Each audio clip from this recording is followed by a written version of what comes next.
ربنا آتنا في الدنيا حسنة وفي الآخرة حسنة وقنا عذاب النار وقنا عذاب الدين. اللهم تقبل صلاتنا وقيامنا وركوعنا وسجودنا. اللهم افتحنا علينا فتحا مبينا وارزقنا علما نافعا وقلبا عاشيا ولسانا ذاكرا. اللهم علمنا ما ينفع وانفعنا بما علمتنا وزدنا علما. اللهم اجعلني اجتماعا هذا اجتماعا مرحا وتفرقا من بعدي تفريقا معصما يا رب العالمين. تقبل دعاءنا. ربي زدنا علما وارزقنا فهما. ربي علمنا الذي ينفعنا. اللهم إني أسألك نية وميتة ومردة. اللهم ارحمني بالقرآن واجعل لي إماما ونورا وهدى ورحمة. Ni mwanachama wa Guardian Face. Assalamu alaikum warahmatullahi wabarakatuh. Kwa majina naitwa Fatma Haji Maulidi, ni mwanachama wa Guardian Face. Assalamu alaikum warahmatullahi wabarakatuh. Majina naitwa Zaidati Shabani, ni mwanachama wa Girls in Faith. Assalamu alaikum warahmatullahi wabarakatuh. Kwa majina naitwa Rahma Musa, ni mwanachama wa Girls in Faith.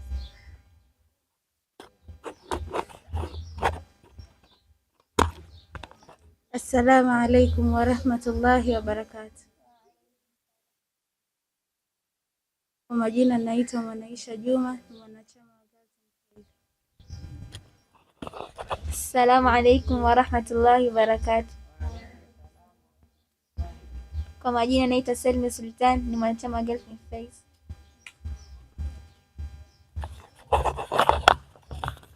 Assalamu alaikum warahmatullahi wabarakatuh. Kwa majina naitwa Amina Chande, ni mwanachama wa Girls in Faith. Assalamu alaikum warahmatullahi wabarakatuh. Kwa jina naitwa Rehema Mrisho Bambe, ni mwanachama wa Girls in Faith. Assalamu alaikum warahmatullahi wabarakatuh. Kwa majina naitwa Ummi Yusuf Hussein, ni mwanachama wa Girls in Faith.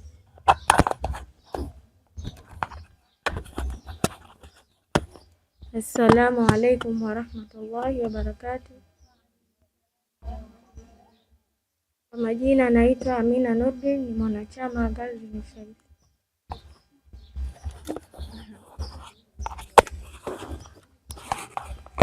Assalamu alaikum warahmatullahi wabarakatuh. Kwa majina naitwa Zubeda binti Ali, ni mwanachama wa Girls in Faith.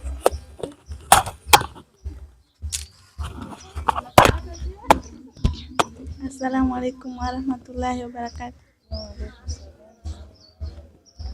Kwa majina naitwa Asia Dinani Isa, ni mwanachama wa Girls in Faith.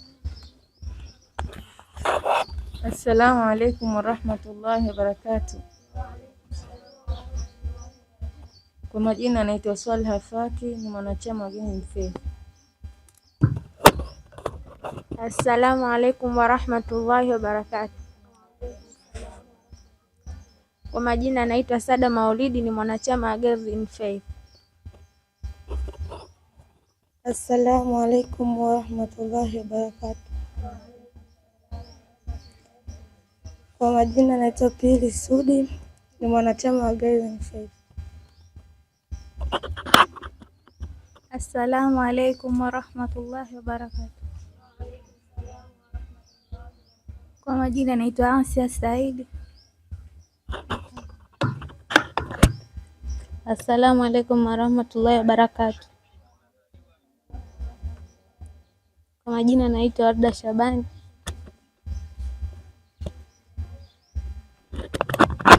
Assalamu alaikum warahmatullahi wabarakatuh. Kwa majina naitwa Fatma Rajab, ni mwanachama wa Girls in Faith. Rahmatullahi wabarakatuh. Kwa majina naitwa Sumaiya Adnan, ni mwenyekiti wa Girls in Faith. Assalamu alaikum warahmatullahi wabarakatuh. Kwa majina naitwa Hadija Shabani, mimi ni katibu mkuu wa Girls in Faith.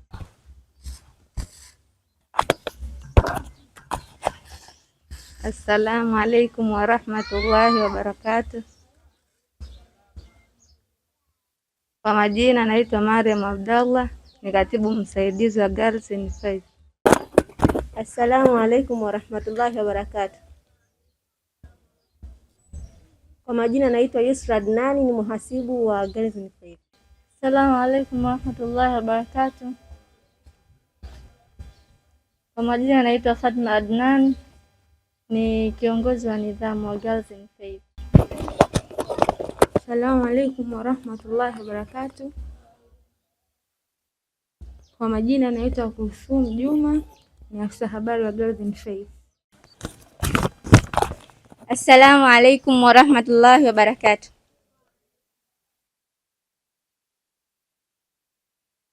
Kwa majina naitwa Sumaiya Adnan, ni mwenyekiti wa Girls in Faith. Nipo mbele kusema lengo la project na lengo la Girls in Faith. Kwanza napenda kuelezea kuhusu lengo la Girls in Faith. Ni kikundi kinacholenga kuwaunganisha mabinti wa Kiislamu katika msingi wa imani, maadili mema, elimu na kujitambua kama mabinti wa Kiislamu wenye thamani kubwa katika jamii. Pia tunalenga kuwajenga mabinti kiroho, kimaadili na kijamii ili wawe wanawake wenye heshima na hofu ya Allah na mchango chanya katika jamii inayowazunguka. Kupitia Girls in Faith, tunalenga kueneza dawa, kuhamasisha matendo mema na kuunda mazingira ya upendo, ushirikiano na kusaidiana baina ya mabinti. Pia inalenga kusaidia wenye uhitaji, kutoa elimu yenye manufaa na kuleta mabadiliko mazuri katika jamii. Watu tuliowalenga: wagonjwa, wajane, mayatima na wenye uhitaji binafsi, wasichana wa shule na vyuoni. Nikija katika lengo la projekti hii yenye jina la Tumvishe Tumlishe. Project hii katika Girls in Faith ni ya kwanza toka ianzishwe. Hivyo lengo la projekti hii ni kuleta nuru, matumaini na tabasamu katika maisha ya mayatima na watu wenye uhitaji ndani ya jamii. Pia kueneza upendo, huruma na mshikamano katika jamii. Kama Allah anavyosema katika Qur'an, Suratul An-Nisa, na wanaotoa chakula pamoja na kukipenda wanaotoa chakula wanachokipenda kwa maskini, mayatima na wafungwa. Wakasema, tunakushikiliani kwa ajili ya Allah, kwa ajili ya radhi za Allah, hatutaki kwenu malipo wala shukrani. Hivyo kama Girls in Faith tumesimama na aya hii kwamba sisi tunawasaidia wenye uhitaji kwa ajili ya Allah ama kutafuta radhi zake, si kwa sababu ya malipo ama kutoa shukrani kutoka kwao. Pia Mtume Muhammad sallallahu alaihi wasallam anasema, mimi na mwenye kumlea yatima tutakuwa peponi hivi. Mtume akaonyesha vidole vyake hivi, kumaanisha kwamba mtume na huyo mtu ambaye atakayemlea yatima basi watakuwa katika pepo karibu zaidi. Kwani tunataka projekti hii isiwe tu msaada wa vitu vya kawaida, bali iwe sababu ya kuwafanya watoto wajione wanapendwa, wanathaminiwa na hawajasahauliwa katika jamii. Hivyo hii project ni njia ya kuimarisha imani, mshikamano na kuwafundisha vijana umuhimu wa kusaidia wanaohitaji kwa ajili ya kutafuta radhi za Allah. Aidha, projekti hii inalenga kueneza upendo na mshikamano katika jamii, kuwajenga wasichana katika misingi ya dini, huruma na kujitolea, kuonyesha uzuri wa Uislamu kupitia matendo mema. Kupitia Girls in Faith tunaamini kuwa kheri ndogo inaweza kuwa sababu ya furaha kubwa kwa wengine. Pia tunataka kuwa sauti ya huruma, mkono wa msaada, sababu ya tabasamu kwa wale wenye uhitaji zaidi. Tunamuomba Allah aikubali projekti hii, aiweke katika mizani ya matendo mema na wajalie wote walioshiriki wao miongoni mwa wenye kheri duniani na akhera. Wabillahi tawfiq wa hadha. Assalamu alaykum wa rahmatullahi wa barakatuh. Tumelelewa kwa nuru ya dini, tukajifunza subira na amani. Kwa sala zetu tunapata nguvu, na dua zetu hutupa utulivu. Hatutafuti dunia kwa papawa, tunaongozwa na haki cha Mungu daima. Ndani ya moyo kuna mwanga, tunaongozwa kila hatua. Soft heart lakini tunasimama bila kuyumba kamwe. Girls in Faith, nuru ya jamii. Kwa huruma tunabadilisha dunia. Ukiona mwenye shida tumsogelea, kwa tabasamu na upendo twamuinua. Hatuchoki kusaidia wengine, hiyo ndio njia tofunzwa majumbani. Sio uzuri wa nje kututambulisha, ni tabia njema inayong'ara. Kwa heshima na adabu njema, tunakuwa mfano kila mahali. Soft heart lakini strong imani, tunasimama bila kuyumba kamwe.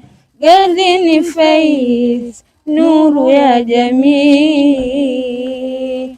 Kwa huruma tunabadilisha dunia. Upole wetu ni nguvu ya ndani, subira yetu ni ushindi wa kweli. Kwa imani hatutapotea daima, tutangaza daima milele. Soft heart lakini strong imani, tunasimama hatuyumbi kamwe.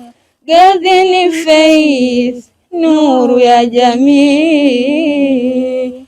Kwa upendo tunaangaza dunia. Wa hadha, assalamu alaykum wa rahmatullahi wa barakatuh. Ya furaha sina tena maudhi, alhamdulillah. Moyo wangu baridi, huzuni ilonijaa, haiko tena haiji. Mbona mmepoa? Kumbe kwa namani na kwa gaibi, kumbe kiva maombi na kwa gaibi, kumbe kwa namani na kwa gaibi, kumbe kujibia maombi na kwa gaibi. Nafsi yenye huru na furaha ni utajiri tosha ya jabal. Allah amenipa furaha, alhamdulillah. Nafsi yenye huru na furaha, ni utajiri tosha ya Jabbar. Allah amenipa furaha, alhamdulillah. Kumbe wanamani na kwaga hivi, kumbe kujibia maombi na kwaga hivi. Mashallah dada, mashallah. Nashukuru kwa kukaribishwa na kuwa nasi pamoja na nyinyi. Nimefurahi sana sana sana sana, na nimefurahi kuwaona Girls in Faith. Hadija hajanifahamisha zaidi, lakini nilivyokaa hapa nikasikia na akili kachanganua, nikaona always wanawake wanaweza. Sisi ni kina mama, na mama anaanzia anapozaliwa tu huwa ni mama na majukumu. Tukiangalia mtume wetu Muhammad ametupa sifa kubwa kwamba mama na baba, mama katika 100%, basi mama ni 75%, kwa sababu mama ndio mlezi wa familia na mama ndio nguzo ya familia. Na mwanaume naye amepewa majukumu yake pia makubwa zaidi ya hapo, kwamba na wao ndio amiri zetu wakuu. Bila ya wao na sisi tunaweza tusiipate pepo vile vile. Kila mtu amepewa uzito wake aliopewa. Sasa nyinyi au sisi, kama haswa nyinyi vijana,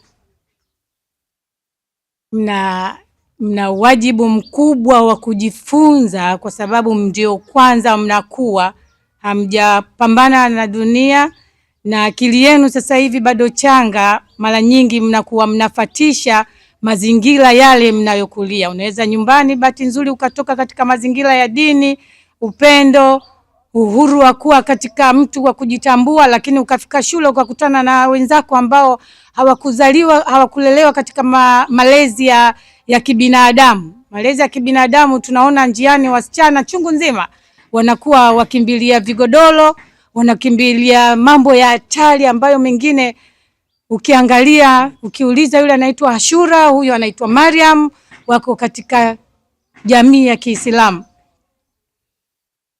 Kwanza kabisa ningependa pia kuwapongeza kwa kuunda hili kundi, ili muweze kunyanyuana katika mengi yaliyopo, katika mengi kuamshana katika dini. Mnapomuona mwenzenu mmoja wapo anaelekea njia sio, lazima mumrudishe kwenye kundi. Na kundi hilo lazima muunde katika kundi la viongozi wa nidhamu. Lazima wawepo wanafunzi wa nidhamu, na nyinyi wenyewe kwa wenyewe muwe kwamba kila mmoja ni mchunga kwa mwenzake. Na msione haya ukasema fulani akinisikia, kwa sababu kuna kundi kuna watu ambao mimi napenda kuongea wazi, niwaambie tu, msije mkasema mbona bibi mama mbona anatuchamba sasa. Hapana, sisi binadamu asiyekubali kuambiwa, Mwenyezi Mungu anasema tunapokutana lazima tukumbushane, na kwenye kukumbushana lazima tuwe wazi. Azana inaita, si tunaweza tukanyamaza kidogo?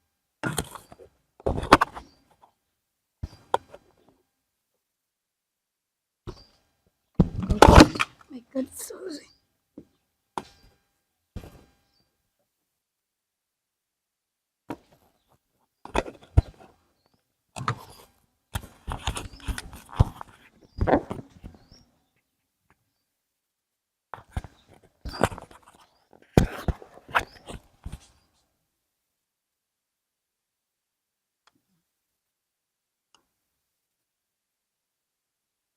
Assalamu alaikum.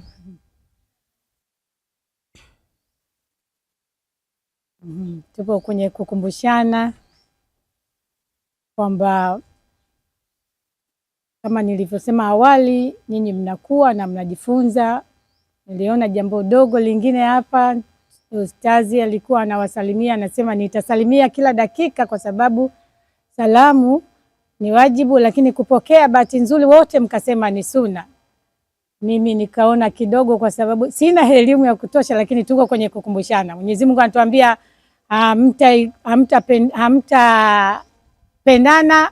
hamtaigusa pepo mpaka mpendane, na hamtapendana mpaka mtoleane salamu. Sasa salamu inaingia kwamba ni wajibu.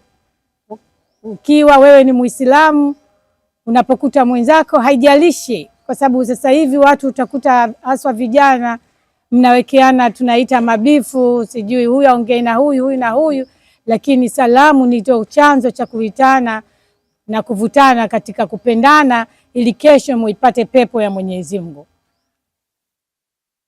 Na kingine ningependa kwamba ni wanafunzi ambao wamemaliza form 4 wote na haya, wengine watabahatika kwenda shule za high school, wengine wataenda college, wengine maybe wamefeli, lakini wote muwe kitu kimoja katika kupeana moyo na kusaidiana. Kama mlivyoundana hapa, basi msikate tamaa, wala mwingine asije akasema mimi sijui, labda naona bora niingie huku. Jaribu kushare nani yako na wenzako, ili upate kupata msaada wa kuweza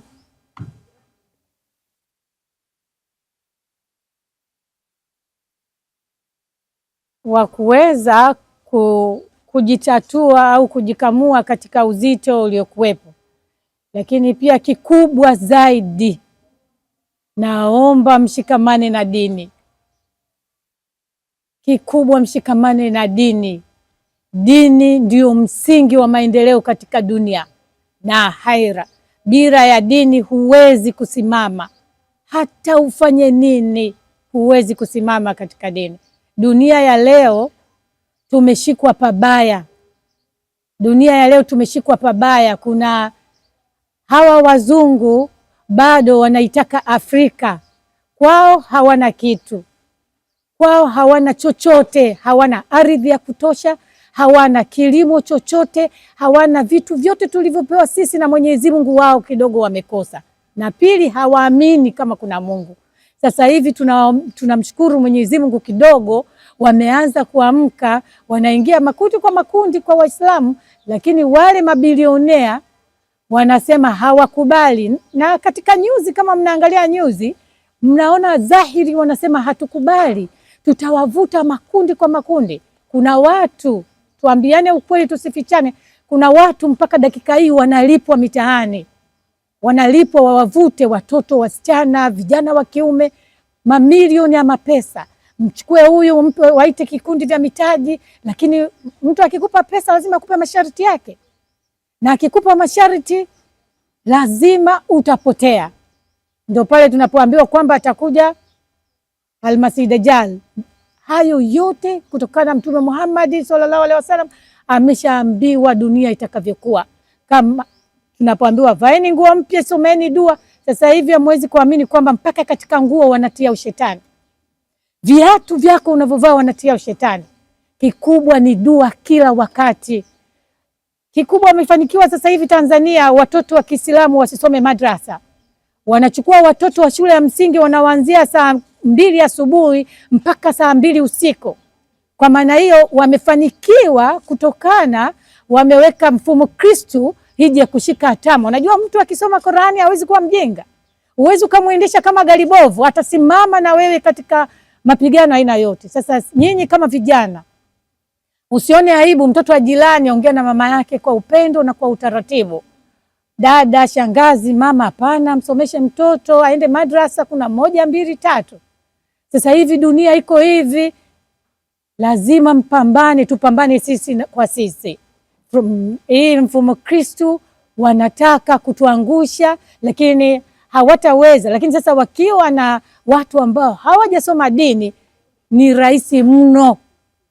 Sasa hivi vyakula, mnaenda masokoni, mtakuta michicha wakati wote inang'ara. Kuna sumu fulani inapakwa, wananyunyiza hivi kwenye maji. Ukiona unaona mchicha kama umechumwa hapo, lakini mchicha umetiwa sumu. Matembele, mboga zote ukiziona unaweza kuziona ni nzima, lakini zote zimetiwa sumu. Sasa kikubwa dini, tujue dini, dua unapokula kumwomba Mwenyezi Mungu, unapotembea ni kumwomba Mwenyezi Mungu, hawa watu wamekaa vibaya na wanashindwa kwa sababu Uislamu tumesimama na tunaendeleza na dini zetu. Sasa tushike watoto wadogo, mdogo wako, jirani yako, mtu wako wa karibu, usiogope. Mnaona hapo mmekaa, kila mnaloulizwa mnanyamaza kimya, sauti inatoka ndogo. Lakini Hadija ameanza kusoma hapo, nini hiyo sijui ni kasida sine, sauti nikazisikia zinatoka na wengine wananesa. Kwa maana hiyo shetani ameanza kuwa na nguvu, kidogo kidogo ameanza kuwaingia. Leo vijana wanasoma madrasa wanatoka wanaenda kuimba muziki, wanatoka wanaenda kuwa wasijui wakina nani. Hii ni hali inayotisha. Ni hali inayotisha. Mimi nawaomba watoto wangu wazuri, simameni na msimamo wa dini. Kanyeni wenyewe kwa wenyewe, kumbushaneni wenyewe kwa wenyewe. Dunia inaelekea sehemu mbaya mbaya mbaya. Mimi naishi huko na najua mazingira mengi na naangalia ni hapa Tanzania, Afrika yetu, vijinsi gani hawa watu walivyoingia nchini na wanavyowalipa watu kuharibu watu. Vijana utaitwa na rafiki yako, kuna pesa kule, kuna kikundi kule, lakini hawakuiti kwa mema au kwa neema.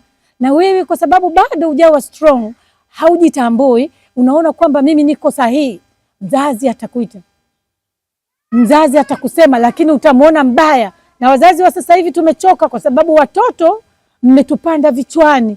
Mzazi anaona huyu hasikii, basi muache dunia himfunze. Kumbe wanakosea wazazi.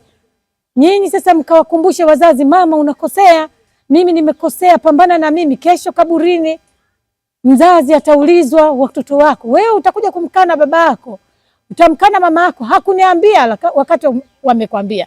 Unavyoona hii evidence katika WhatsApp unaikopi na kupesti, na kesho unapambana nayo kwa Mwenyezi Mungu. Duniani tunapita, duniani kuna hesabu. Wewe usiyetaka kusikia, wewe unayoambiwa, unaona kwamba dunia imekuvaa, unaona dunia kwamba ni yako, unaona watoto wa fulani mbona wako vile, usikope watoto wa fulani. Tumeambiwa tumkopi Mtume Muhammad sallallahu alaihi wasallam. Tukopi mambo ya Kiislamu yanavyoelezea mavazi watoto wa Kiislamu. Utakuja hapa ni kwa sababu kuna Waislamu, nisionekane nilichokivaa niko tofauti. Lakini mkiwa mitahani unavaa nguo eti naenda kwenye party, umevaa nguo, unamuona msichana kavaa nguo imembana, unajua kabisa inamuonyesha mazingira yake, maumbile yake, lakini hana aibu. Amekaa katikati ya vijana wa kiume. Ushawishi upo mwingi watoto wangu. Jaribuni kupinga hivyo vitu. Hebu samani kidogo, mwamshe huyo mwingine naye asiwe amekuja kulala naye asikie.